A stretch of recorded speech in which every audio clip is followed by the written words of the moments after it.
ఒక గ్రామీణ స్థాయిలో చిన్న సింపథైజర్ని కూడా వీళ్ళు ఏం చేస్తూ ఉన్నారంటే, చెప్పాక మన స్టార్టింగ్లో చెప్పుకున్నాం కదా, పిల్లిని కూడా గదిలో వేసి కొడితే పూలవుతుంది అన్నట్టుగా ఆ చిన్న వాళ్ళని కూడా వీళ్ళు బెదిరించి అది చేద్దాం అనుకుంటే వాళ్ళు కూడా ఒక బలమైన క్యాడర్ లాగా, బలమైన నాయకుల్లాగా బీఆర్ఎస్ పార్టీకి మారుతూ ఉన్నారు.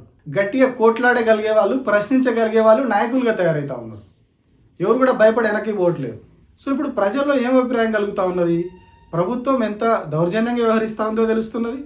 ప్లస్ అట్లాగే వీళ్ళు ఎవరైతే ప్రభుత్వాన్ని ప్రశ్నిస్తూ ఉన్నారో వాళ్ళందరి మీద కేసులు పెట్టి వేధిస్తూ ఉన్నది, వాళ్ళని ఇబ్బందుల పాలు చేస్తూ ఉన్నది అని చెప్పి అందరికీ తెలిసిపోతూ ఉన్నది. అంతేకాదు వీళ్ళందరికీ కూడా ఒక పొలిటికల్ ఫ్యూచర్ని క్రియేట్ చేస్తూ ఉన్నది.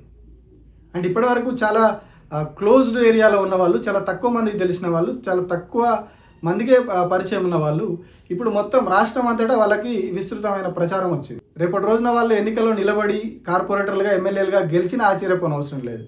అంత బలమైనటువంటి ఆ శక్తిని వాళ్ళకు రేవంత్ రెడ్డి ఇస్తూ ఉన్నాడు.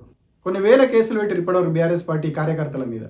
అవన్నీ కూడా ఇగో ఇట్లా వాళ్ళకు ఉపయోగపడుతున్నాయి తప్పితే ఎక్కడ కూడా నెగిటివ్ ఇంపాక్ట్ అనేది చూపించట్లేదు. ఇందులో మెజారిటీ ఆఫ్ కేసులు ఇట్లా మొండిగా తయారైన వాళ్ళే ఉన్నారు. ఇంకా గట్టిగా కొట్లాడతాం, గట్టిగా ప్రశ్నిస్తామన్న వాళ్ళే ఉన్నారు. కొందరు అందులో జైల్లోకి పంపించారు, బెదిరిస్తూ ఉన్నారు. ఇన్ని చేసినా కూడా వీళ్ళు ఎక్కడ కూడా వెనక్కి తగ్గట్లేదు బీఆర్ఎస్ వాళ్ళు, సోషల్ మీడియా వారియర్స్.